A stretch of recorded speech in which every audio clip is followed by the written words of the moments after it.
Good morning, everybody, and welcome to Ken's Show and Tell. I'm getting ready to do a little more work on this 1972 Mercedes Benz 280SE 4.5.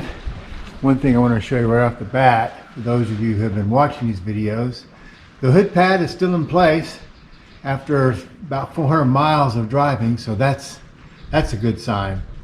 What I'm up to today is kind of going through the suspension, front and rear, and including the steering on this car, because even though I balanced the wheels, the front wheels on this thing, I still have a slight little balance and shake in between, about, I would say, right around 75 miles an hour, and it can kind of come and go.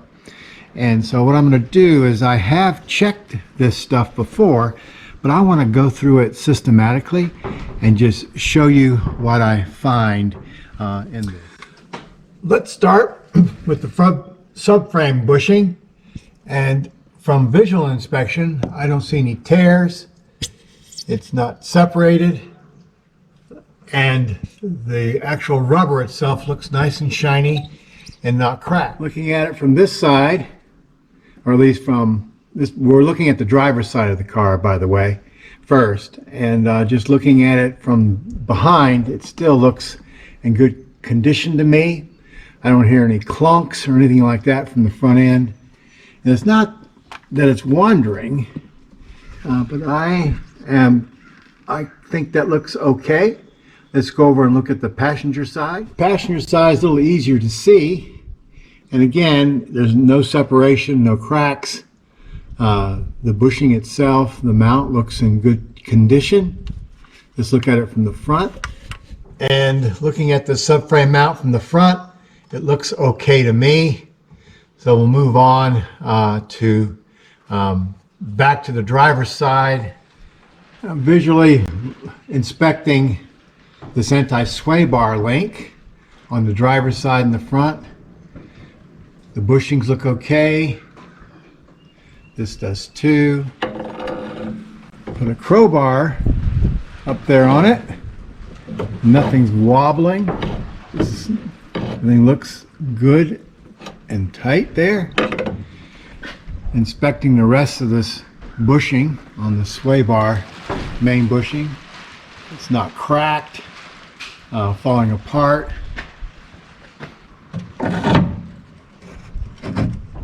And I put a crowbar on it, and it's not moving, which is good. Passenger side anti-sway bar bushing looks really good as well. And let's see if we can put a crowbar on it and get some leverage on it.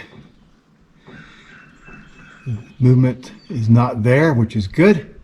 No clanking or making funny noises. And here is the link over here, and let's see if we can't put some leverage on that. No unusual movements, clanking, or anything like that. So I'm happy with this anti-sway bar in the front. Let's see. I'm giving it lots of leverage, and there's no movement, which is good. And I can see the engine kind of shock absorber up here. I'm putting leverage on it too. I don't see any movement in there. Now, one thing that I do notice right here is that the shock absorber is a KYB, not a Bilstein. You know, it looks old and nasty. So that's something to seriously consider. So when I grab this passenger front wheel, move it from side to side, there's no wobble, no clunking, nothing, just as tight. And do top to bottom, no wobbling, no clunking, no movement. That's good. Let's check the driver's side now. So let's do our side to side. Nothing there. Do our top to bottom. There is a little I can feel it a little wobbly top to bottom.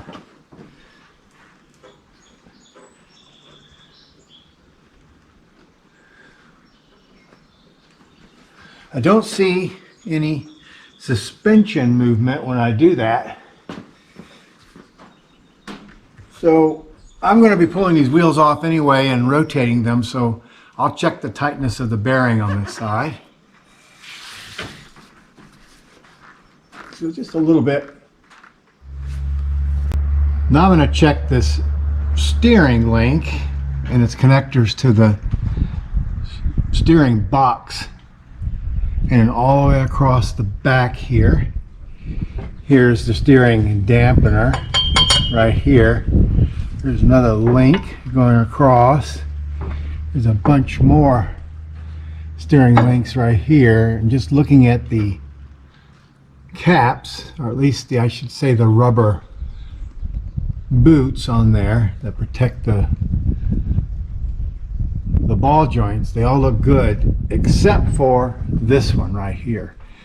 And this drag link here, if that's what it is, steering link, the boot itself is kind of smashed up there, but we'll see if there's any movement there.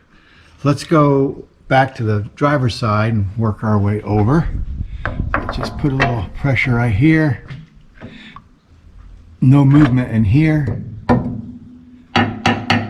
I think this one right here, being red, and just looking at the condition of it, looking at the boot here and up above, that looks like it's been replaced. And this one over here on the opposite side looks like it's older. I don't know if it's original or not, but it certainly looks older. And with this torn here and with the rust here and it being black like everything else under here. So let's just see what we have up here in this area. Okay, I can make it turn just by doing that. I don't see any looseness. Let's see what kind of pressure we can put right here. Yeah, it wants to turn, which is good. Okay, again, I don't hear any rattles or even see any rattles. Let's just put a little pressure here. No, it just wants to turn. The ball's not moving in the socket. Okay. Let's move over here. Now there is some oil on the steering damper, but it could be coming from up here, just dripping down a small little leak over time. Let's see if we put this crowbar right here and just give it a little nudge. Things are moving up and down, but I just see the bars bending, and I don't see any movement in those slop in those joints. I think this is called a steering idler here,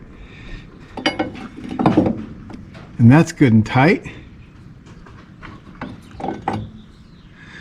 And let's see, we go down here, see if I can get this crowbar right in here. Let's give this a little nudge. Nope, that's good and tight. See, now I can see over here, this is what I was worried about. Put some pressure here. It's not moving, not wallowing or anything.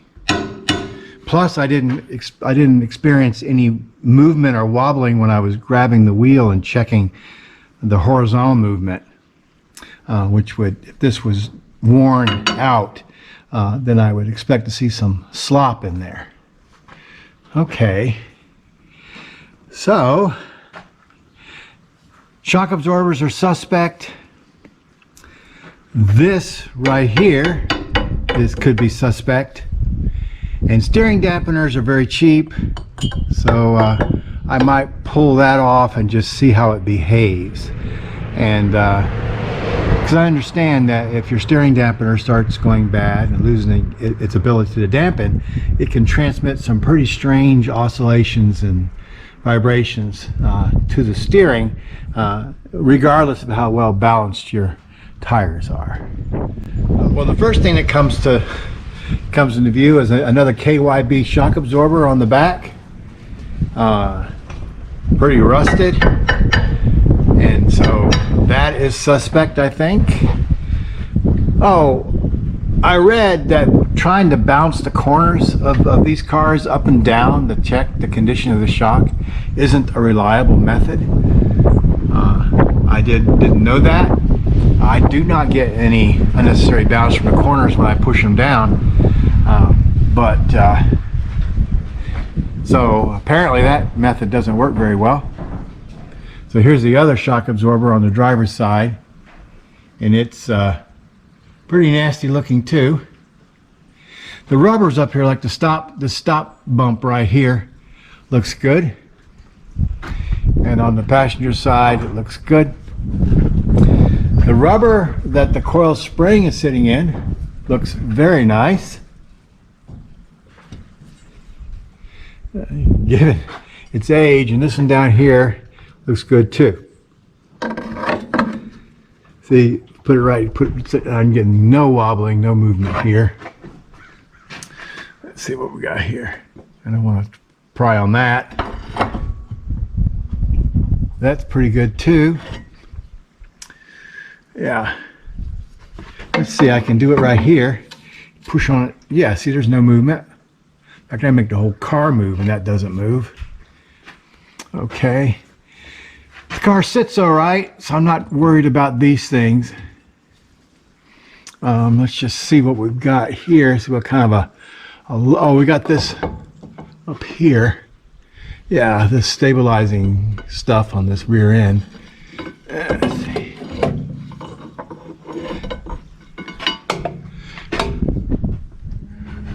See, all the bushings and everything up there look really good.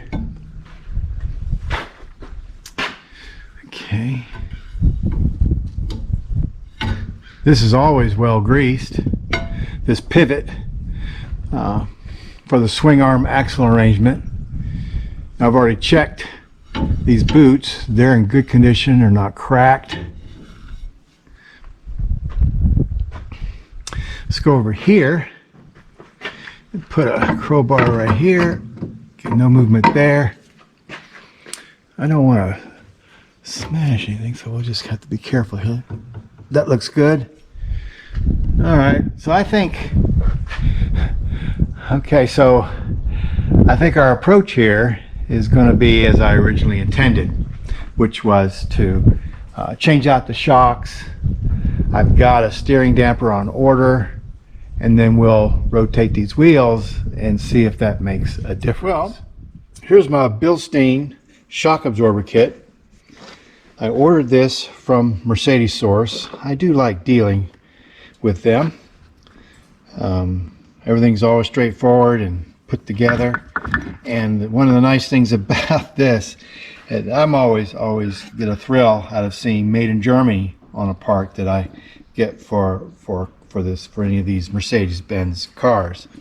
I did notice that on the KYB in the back, and these are the rear shocks based on how they will attach to the bottom of the car, and these are the front shocks, that in the KYB there is a shock protector on this top part, and on the KYBs there is no protector on the front part, but this one does have protectors on the front shock. So I'm just going to put it together like the kit comes, and here's the other. I have these marked here, rear. So these are the pieces for the rear.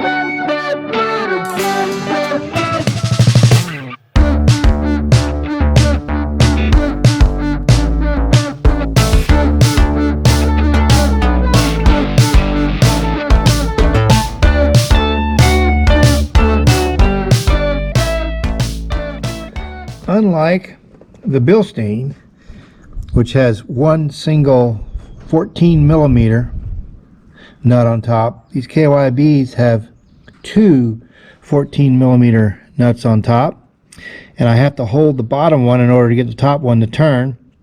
But in order to hold the bottom one, I'm going to have to pull this battery out, which I was hoping that I didn't have to, but I'll go ahead and do that.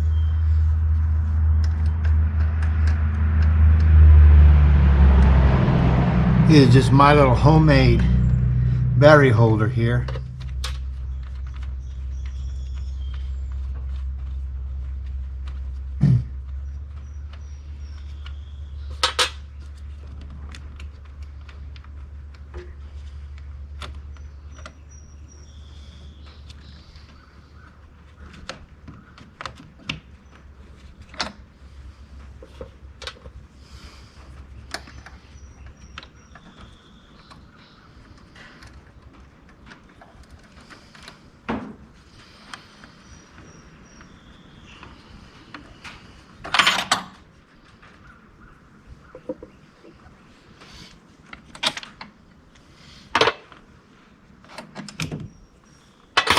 Ah, this thing should just come right on out. Oh, looks like it's heavy. Oh, it gives me access to those stacked 13mm nuts on there.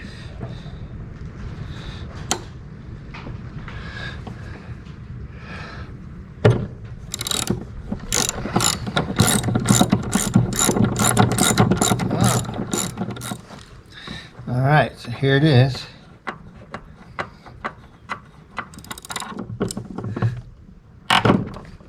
Yep, that thing's turning. Okay, so what I'm going to have to do is clamp onto this flat part right here, because I can't get it around like that. Okay, good. I'm going to get a tool and clamp onto here. Okay, I've put a pair of vice grips on here. Reach down below here and grab onto this other nut here. Let's just see. Oh, okay. It's come loose. You can only see it through the jaws of the vice grip here. This time I think I'll come in from the top like this because it's not very tight, and that way I can see it better.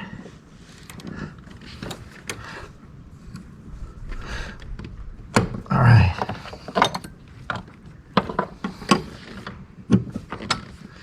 There we go. Now, I haven't loosened anything from below because I don't know how much tension this is under. I've never changed a shock absorber on a vintage Mercedes before. So those of you who have never done this, this is a first for me too. And you know what? You can't find, I haven't been able to find instructions. The only thing I've been able to find is, oh, this is so simple to do. Well, of course, everything's simple once you know how to do it, right? See how there's space developing between this nut and this washer?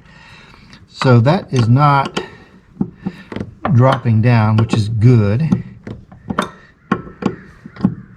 Because I'm going to raise, after I get this off, and I'll see how it's put together, and I'll just raise the car up and undo the bottom, and maybe to just come out from the bottom, and maybe assembly is just the reverse as to what happens with this when I start raising it. So I'm going to raise it slowly and see if that actually pulls down.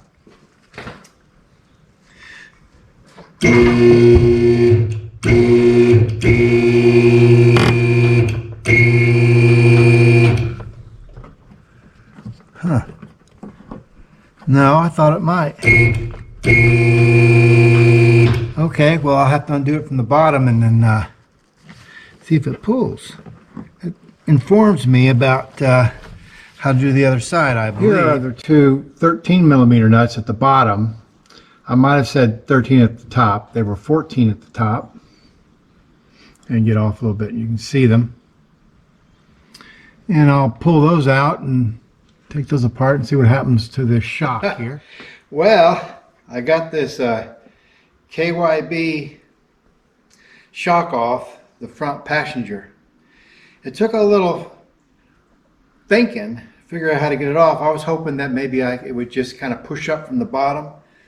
But I swear the compression in this whole shock is very, very hard. Maybe this shock is fine, I don't know, but I'm going to change it out with the new Bilstein. What I ended up having to do was pull the wheel off. After I undid these two nuts here and the nut at the top that comes up through and attaches. I guess you'd call that the shock tower, I don't know. And after I got the wheel off, then I could grab onto the body of this and push up, and that'll now allow me to pull it up out of the bottom and then fish it out of the car. And now it's extended. You can see the old one is the same length as the new ones. So I'm going to go ahead and put this new one in right here on the passenger side. I sure hope the other side goes easier than this side.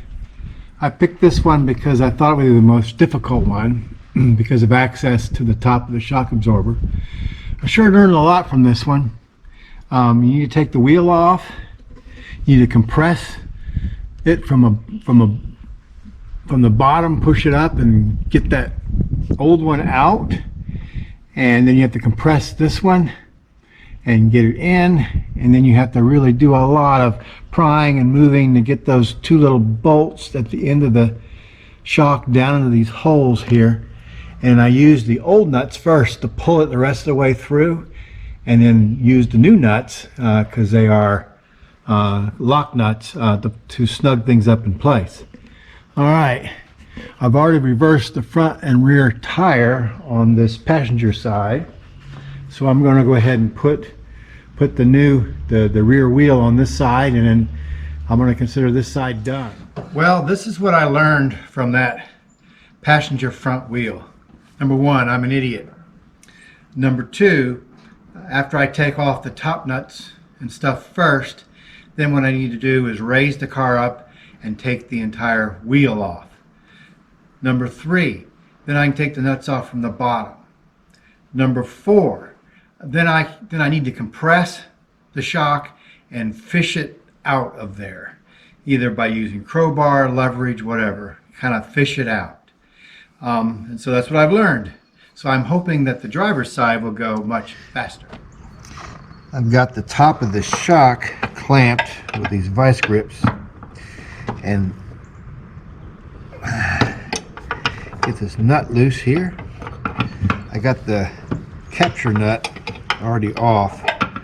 It was loose to begin with. This feels like it. Nope, I can't move it with my hand, so I'll just... What I'm going to do now is tighten up this bearing a little bit to take care of that minute wobble going this way. And I think that will be good enough. And start off, you have to undo this locking piece here with an 8mm Allen wrench. Just unloosen it. Loosen it a little bit. There you go, it's loose. All right. And you take a 24mm wrench, and I'm just going to tighten it just a little bit.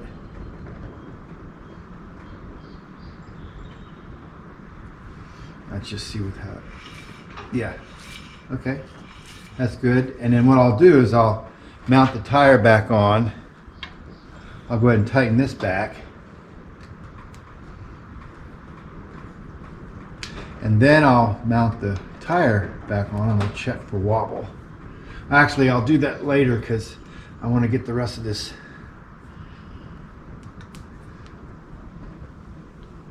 There we go. Get good and tight.